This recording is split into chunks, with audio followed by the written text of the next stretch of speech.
The stars had forgotten what freedom meant. For 12,000 years, the Valoreth Dominion had ruled the galaxy with an iron claw. Their ships were mountains of black metal that blocked out the light of suns. Their soldiers were tall, gray-skinned creatures with 4 arms and eyes like burning coals.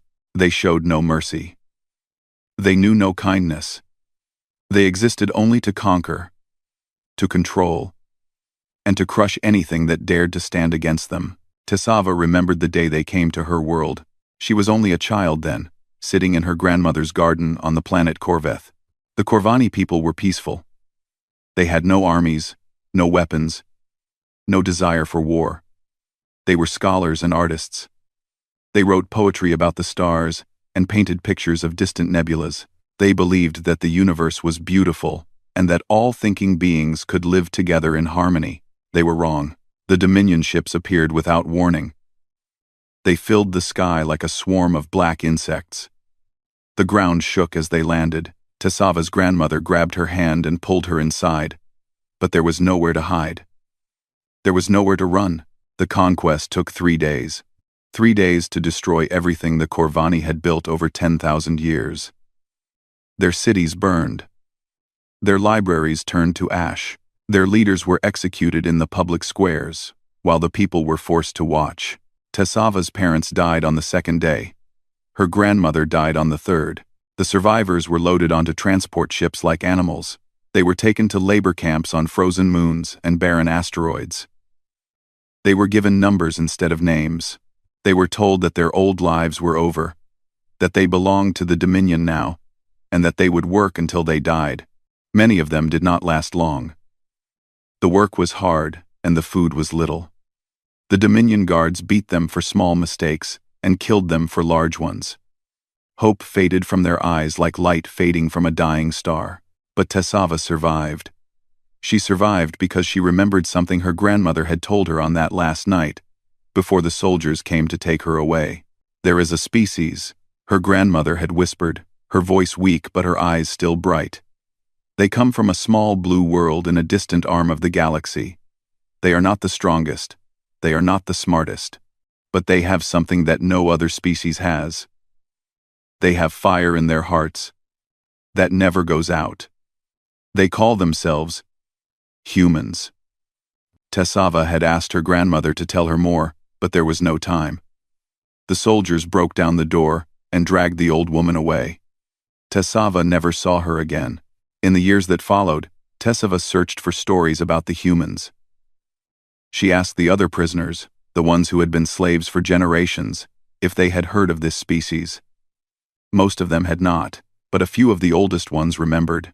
They told her about a time, long ago, when the humans had stood against the Dominion. They were a young species, barely a few thousand years into their journey among the stars.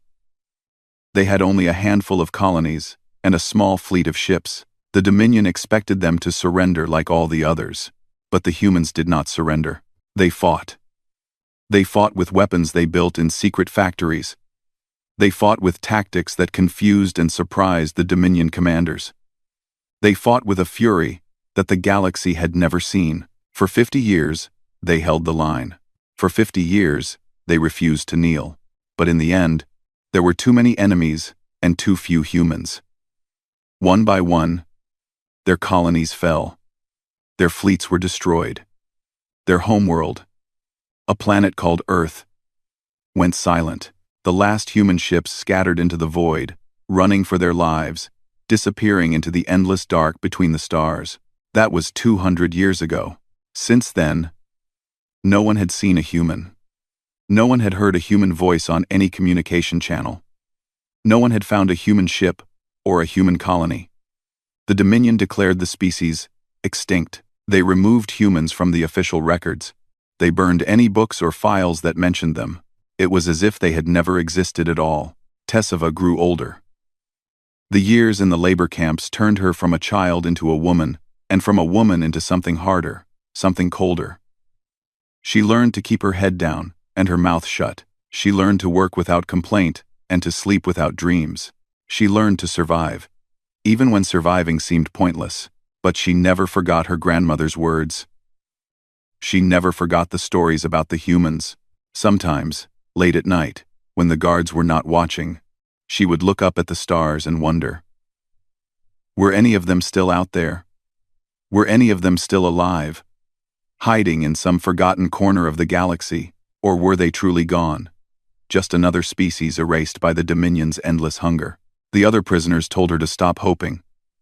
Hope was dangerous, they said. Hope made you weak. Hope made you take risks that got you killed. Better to accept the truth, that the Dominion had won, that they would always win, and that nothing would ever change. Tessava tried to believe them. She tried to let go of the old stories, the old dreams, the old fire that still burned somewhere deep inside her heart, but she could not, even when the work broke her body, even when the guards broke her spirit, even when she watched her friends die one by one in the cold and the dark. She held on to that tiny spark of hope. She did not know why. She did not know what she was hoping for. She only knew that if she let that spark die, she would become like the others, empty, defeated, already dead even though her heart still beat. 20 years passed. Tessava was assigned to a mining vessel, one of hundreds that drifted through the void, digging ore from asteroids for the Dominion's war machine. It was hard work and dangerous work. Many miners died in accidents or from exhaustion. The Dominion did not care. There were always more slaves to replace them. Tessava did not expect anything to change. She did not expect anything to happen that would matter. She had almost given up, almost let the last of her hope fade away. And then, one day, the sensors detected something. It was a ship, drifting without power in the empty space between two spiral arms of the galaxy. It was old and damaged, covered in scars from weapons fire. It was a design that no one recognized, except Tessava. She looked at the strange symbols painted on the hull, symbols that matched the descriptions from her grandmother's stories. Her heart began to beat faster. Her hands began to shake. For the first time in 20 years, she felt something she had almost forgotten. She felt hope. The mining vessel moved slowly toward the drifting wreck. Tessava stood at the observation window, her eyes fixed on the strange ship. It was smaller than Dominion vessels, built with curves and angles that looked almost elegant compared to the brutal designs of their masters. Burn marks covered its hull like old wounds that had never healed. The Dominion overseer, a tall gray creature named Vorath, stood behind the crew with his arms crossed. His red eyes showed nothing but boredom. To him, this was just another piece of space junk. Another opportunity to salvage metal and parts for the Empire. Send a team inside, Vorath ordered. Strip everything of value. If you find any life forms, kill them and bring me the bodies. The scientists might want to study them. Tessava was chosen for the salvage team. She put on her suit and entered the airlock with 5 other miners. Her heart pounded against her ribs as the outer door opened and they drifted across the gap between the two ships. Up close, the wreck was even more impressive. The hull was made of a metal that Tessava did not recognize, something lighter and stronger than anything the Dominion used. The ship had been in a terrible battle, that much was clear. Holes from weapons fire dotted the surface. Entire sections had been torn away by explosions. But someone had survived that battle. Someone had sealed the emergency doors and kept the ship together long enough to drift here, to this lonely place between the stars. The team found an airlock that still worked. They cut through the outer seal and pushed inside. The interior was dark and cold. Frost covered the walls. The air was thin, but breathable. Tessava moved through the corridors with her light held high. She saw bodies frozen in the darkness. Creatures that looked almost like Corvani, but different. They were smaller, with softer features and skin in shades of brown and pink. They wore uniforms with symbols she could not read. Humans. These were humans. She wanted to cry. She wanted to laugh.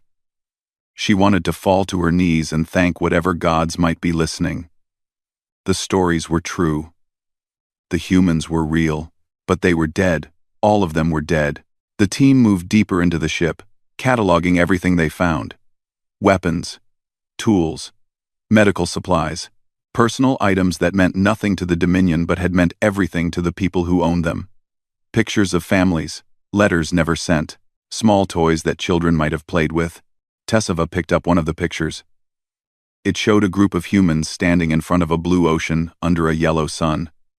They were smiling. They looked happy. She put the picture in her pocket. The overseer would never know. Near the center of the ship, the team found a sealed door. It was thicker than the others, reinforced with extra metal. The lock was still active, powered by some kind of emergency battery that had lasted for 200 years. One of the other miners wanted to cut through it, but Tessava stopped him. She studied the lock and found a simple keypad next to it. She tried different combinations until something clicked and the door slid open. Behind the door was a small room filled with strange machines. They were shaped like coffins, made of white metal and clear glass. Most of them were dark and silent, but 3 of them glowed with a soft blue light. Tessava moved closer and looked through the glass of the first machine. Inside was a human, a man with short brown hair and a peaceful expression on his face. His chest rose and fell slowly. He was breathing. He was alive. She checked the other 2 machines.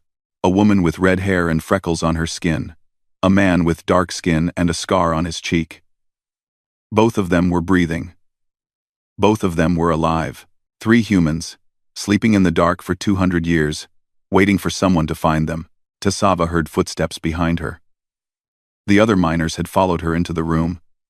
They stared at the sleeping humans with wide eyes. One of them reached for his communicator to call the overseer. Tessava grabbed his arm. "Don't," she said. The miner looked at her like she was crazy. "The overseer ordered us to report any life forms. If we hide this, he will kill us. If we report this, he will kill them," Tessava said. "They are humans. The Dominion has orders to destroy any humans on sight. They are afraid of them." "Then we should be afraid too," the miner said.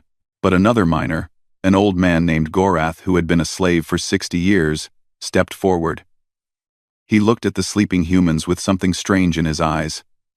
Something that looked almost like wonder. "I remember the stories," Gorath said quietly. "My grandfather told them to me when I was young.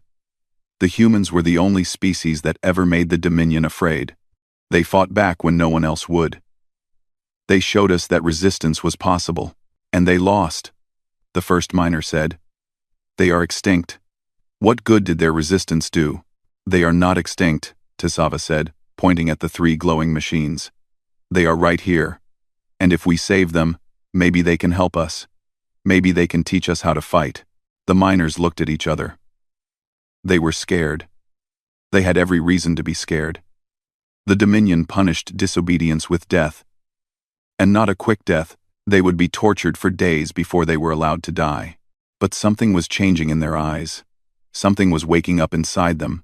Something that had been sleeping for a very long time. "How do we hide them?" Gorath asked. Tessava thought quickly. "The communication array. If we damage it, the overseer cannot contact the Dominion command.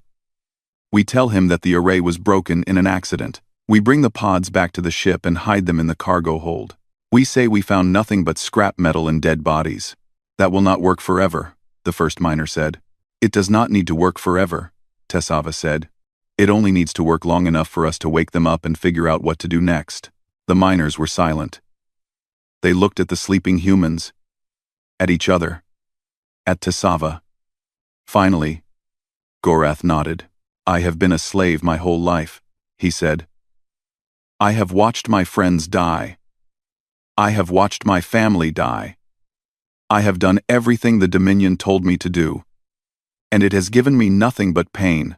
If there is even a small chance that these humans can change things, I am willing to take that chance." One by one, the other miners nodded too. They worked quickly. They damaged the communication array and made it look like an accident. They loaded the 3 pods onto a transport cart and covered them with sheets of scrap metal. They told the overseer that the ship had nothing valuable, just old junk and frozen corpses. Vorath believed them. Why would he not? Slaves never lied. Slaves never disobeyed. Slaves never had the courage to do anything except what they were told. That night, in the darkness of the cargo hold, Tessava stood before the pods and watched the blue lights pulse softly like heartbeats. She did not know what would happen next. She did not know if she had made the right choice. But for the first time in 20 years, she felt alive.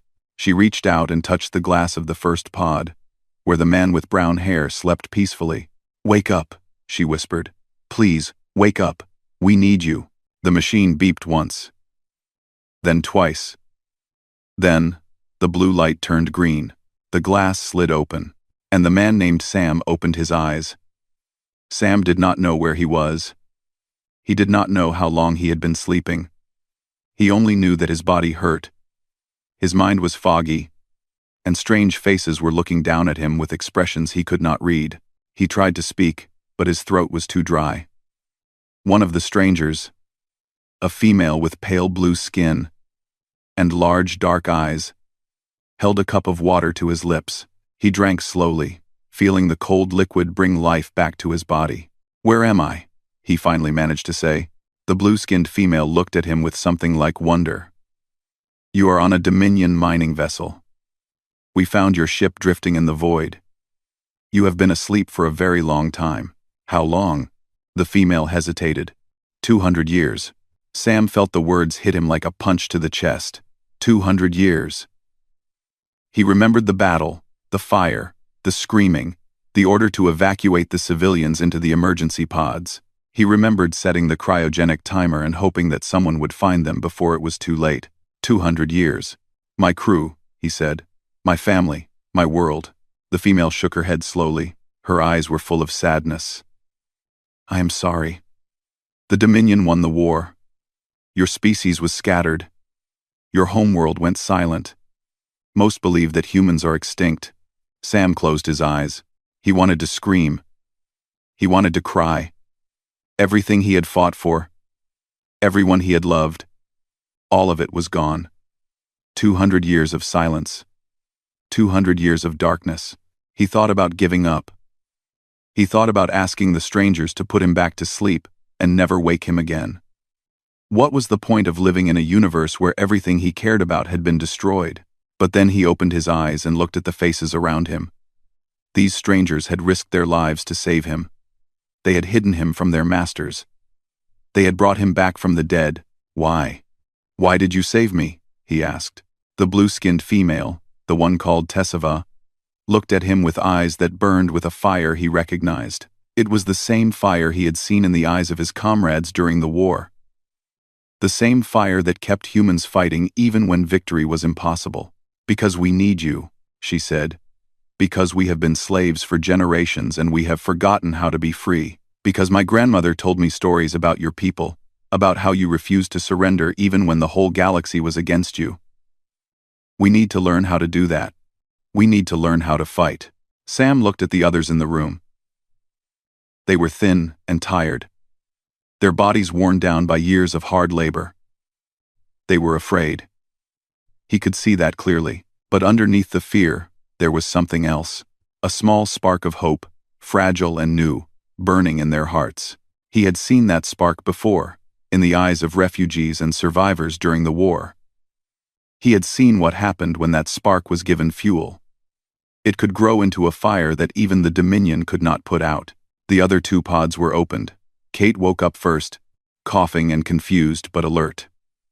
Caleb came next, his dark eyes scanning the room, already looking for problems to solve.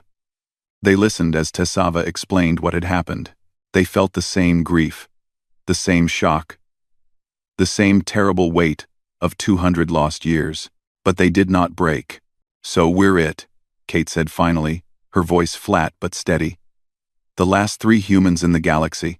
"Maybe," Sam said. "Or maybe there are others out there, hiding like we were.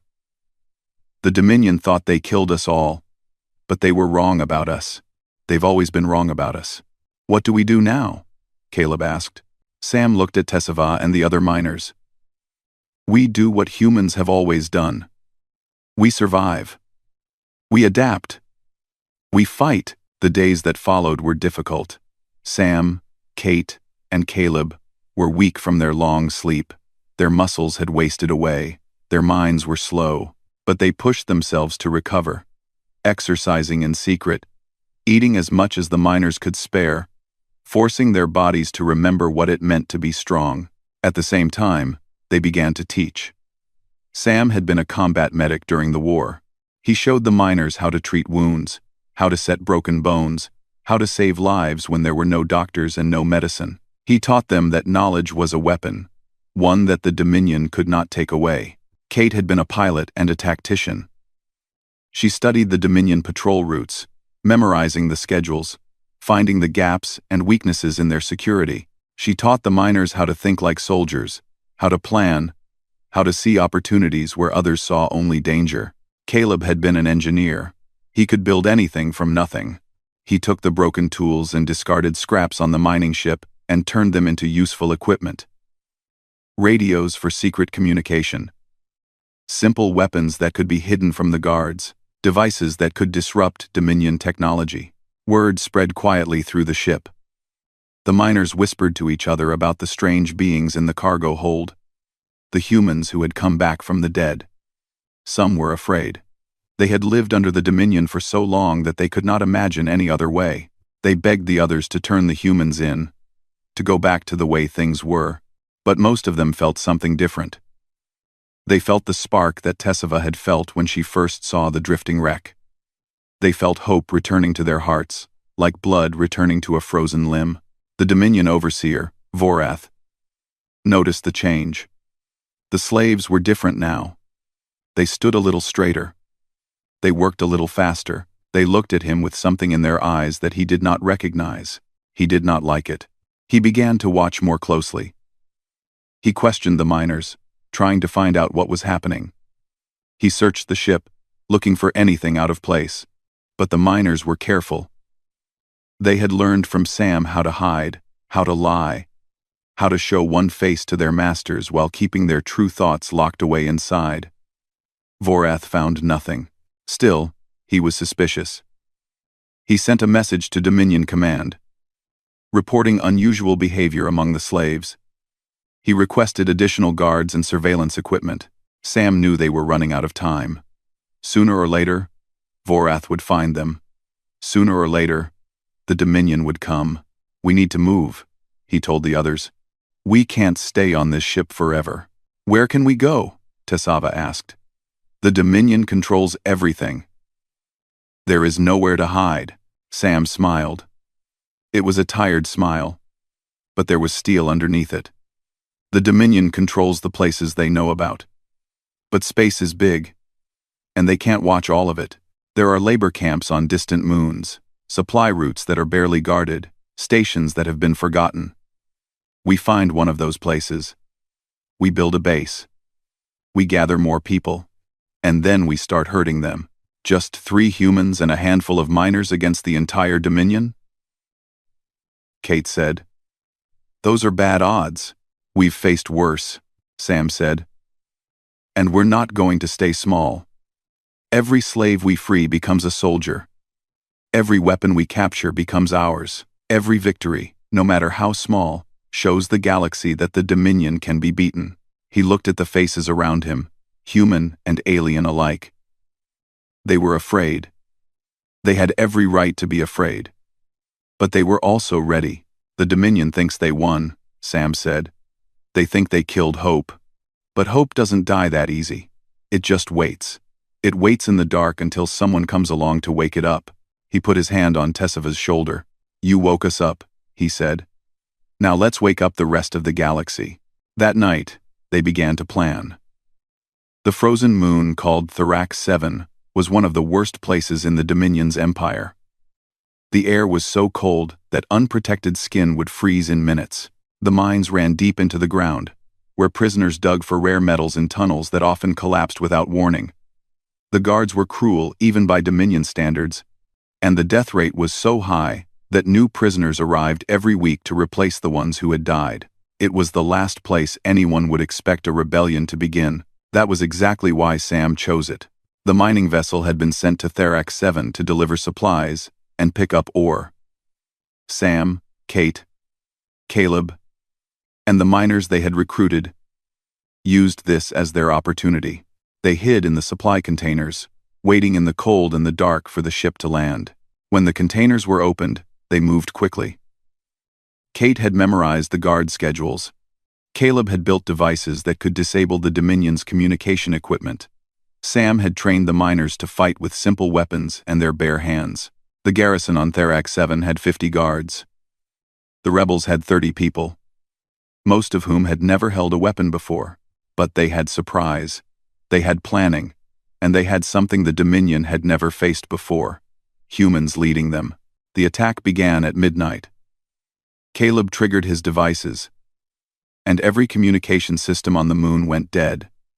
Kate led a team to the armory, where they captured enough weapons to arm everyone twice over. Sam took another team to the barracks, where most of the guards were sleeping. The fighting was brutal. Dominion soldiers were bigger and stronger than any of the rebels. They had been trained for war since birth. But the rebels had something they did not: desperation, anger, and the absolute certainty that surrender meant death. Sam fought at the front. He was not the strongest fighter, and his body was still recovering from 2 centuries of sleep. But he would not ask anyone to do something he was not willing to do himself. He took wounds that would have killed a weaker man, but he kept fighting, kept pushing forward, kept showing the others what a human could do when everything was on the line. By dawn, the garrison had fallen. 40 of the 50 guards were dead. The rest had surrendered and were locked in their own prison cells. The rebels had lost 11 people. Each death hurt. Each death was a friend, a comrade, someone who had trusted Sam with their life. He memorized their names and promised himself that he would never forget them. But they had won. Against all odds, against all reason, they had won. When the sun rose over Therax 7, the prisoners came out of the mines and looked up at the sky for the first time in years. Many of them cried. Many of them could not believe what had happened. They had been told their whole lives that the Dominion was unbeatable, that resistance was pointless, that slaves who disobeyed would suffer and die. Now they saw the proof that everything they had been told was a lie. News of the victory spread. The rebels had captured communication equipment that could reach other star systems. They sent messages to every corner of the galaxy, encrypted signals that told the same story over and over. The Dominion had been defeated. The humans had returned. The fight for freedom had begun. The Dominion responded with overwhelming force. A battle fleet of 20 warships was sent to Therax 7, with orders to destroy the rebellion and execute every prisoner on the moon. The fleet commander promised that the punishment would be so terrible that no slave would ever think of resistance again. Sam knew they could not defeat 20 warships. They had captured some small vessels, but nothing that could stand against Dominion firepower. They had weapons, but not enough. They had fighters, but they were still learning.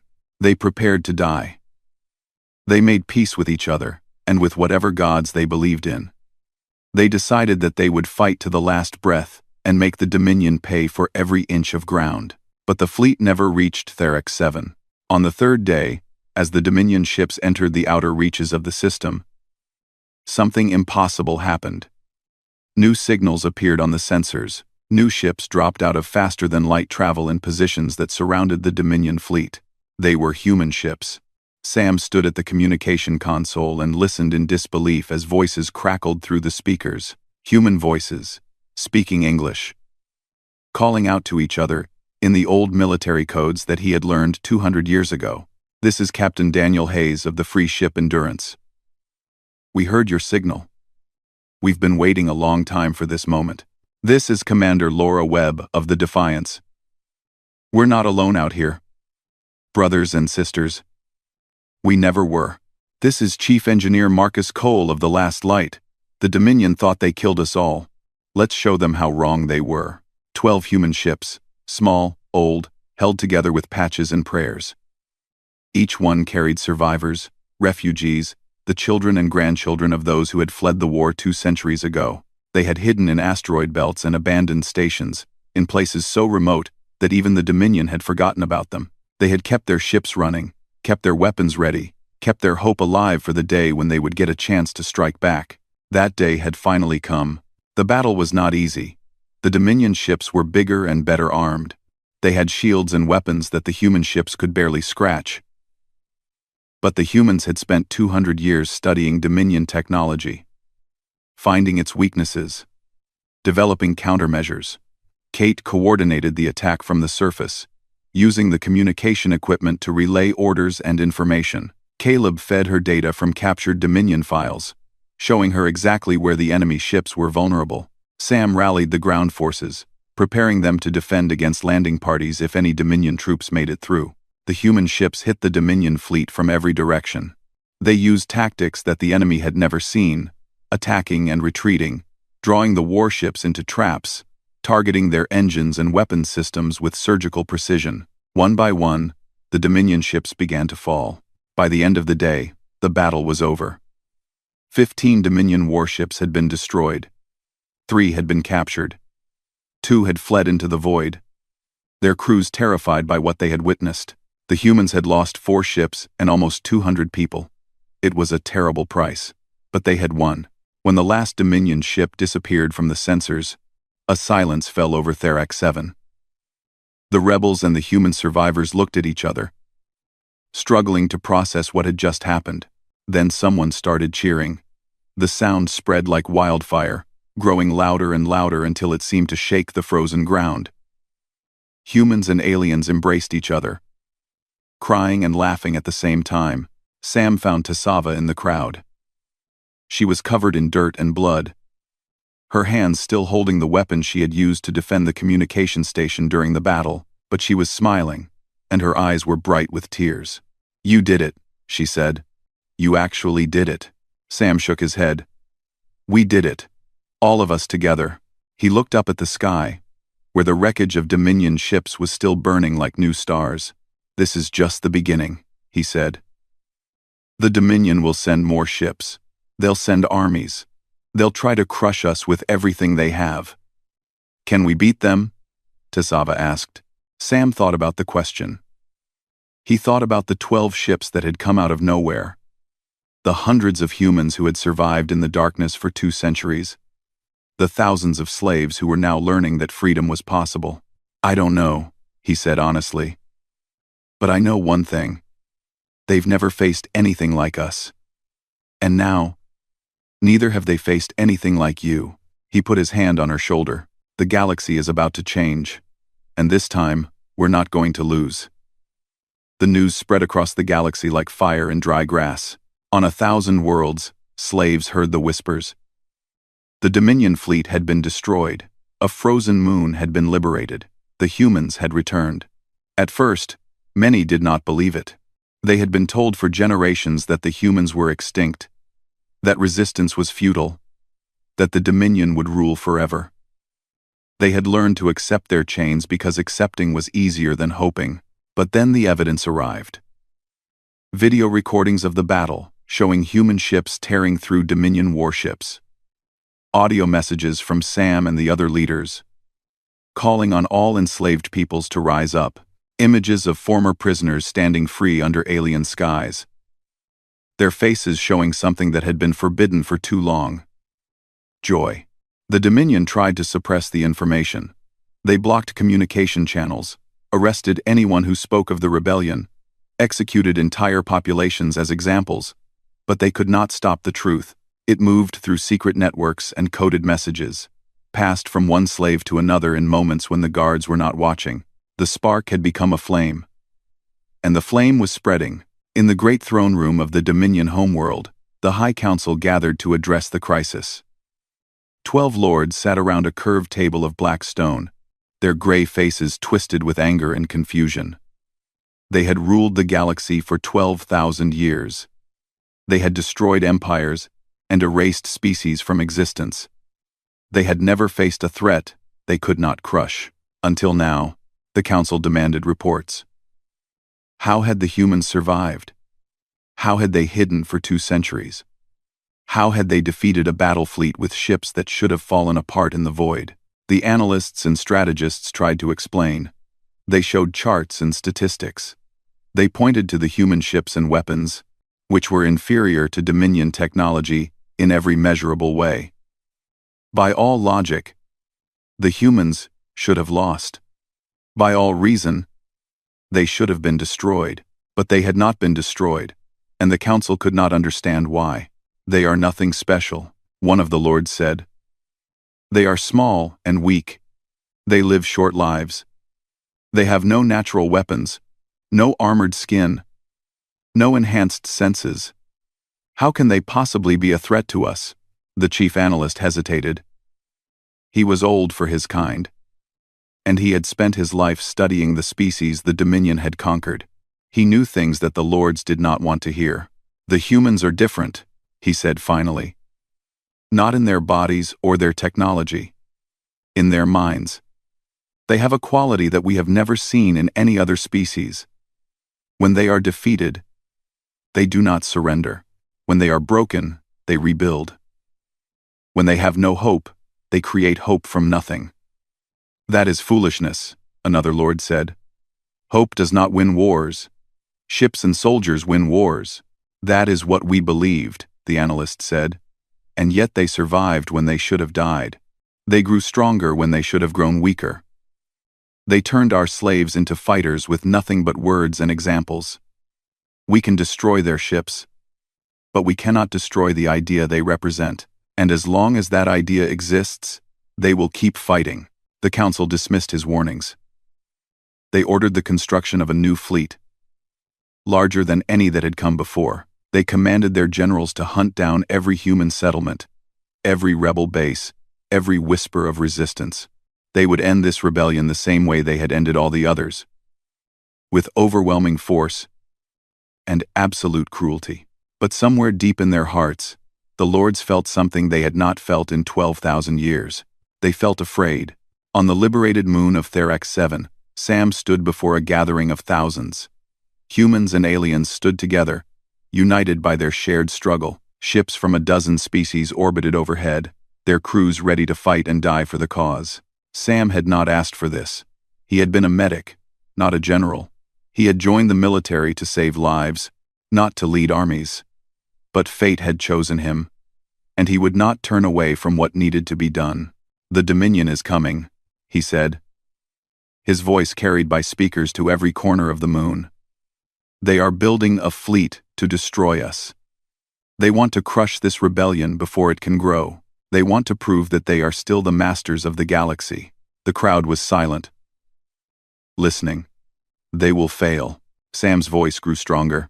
They will fail because they do not understand what we are. They look at us and see weak creatures with short lives and fragile bodies. They count our ships and our soldiers and they think they know our strength, but they are wrong. They have always been wrong. He looked out at the faces before him, human and alien, old and young, scarred by years of suffering but burning with new fire. Our strength is not in our weapons. Our strength is in our refusal to give up. Our strength is in the simple truth that we would rather die free than live as slaves. The Dominion cannot defeat that. They cannot kill that. They can burn our ships and destroy our bases, but as long as one of us is still breathing, the fight will continue. He raised his hand. I am not promising you victory. I am not promising you safety. The road ahead will be hard and bloody. Many of us will die. But I am promising you this. Whatever happens, we will never kneel again. We will never accept their chains. We will fight until the last star goes dark. The crowd erupted. The sound was deafening. A roar of voices united in a single purpose. It echoed off the frozen mountains and rose up into the sky. Later, after the crowd had scattered to their duties, Tessava found Sam standing alone at the edge of the settlement. He was looking up at the stars, his face unreadable. Do you really believe we can win? She asked. Sam was quiet for a long moment. When he spoke, his voice was soft. I don't know. The Dominion has ruled for 12,000 years. They have resources we can't imagine. They have numbers we can't match. By any reasonable measure, we should lose. He turned to look at her. But humans have never been very good at being reasonable. We've spent our whole history doing things that should have been impossible. We survived ice ages and plagues and wars that nearly destroyed us. We went from caves to the stars in the blink of a cosmic eye. Every time someone told us we couldn't do something, we found a way to do it anyway. He smiled, and there was something fierce in that smile. Something that made Tisava understand why her grandmother had spoken of the humans with such reverence. The Dominion thinks they know us. They think they've seen everything we can do. But they only saw us when we were young and alone. Now we're not alone anymore. Now we have you, and the Corvani, and all the other species who are ready to fight for their freedom. Together, we're something new, something they've never faced before. He took her hand. I don't know if we'll win. But I know this. We're going to make them remember us. We're going to make them understand that the galaxy will never be the same. And even if we fall, the fire we've started will keep burning, because that's what humans do. We light fires, and we don't let them go out. Tisava looked up at the stars. Somewhere out there, the Dominion was preparing for war. Somewhere out there, the future of the galaxy was waiting to be decided, but she was not afraid. Not anymore. She had found the humans. She had woken them from their long sleep, and now, together, they would shake the foundations of an empire that had seemed eternal. Hope had died in the endless dark, but something human had stirred, and the dark would never be the same again.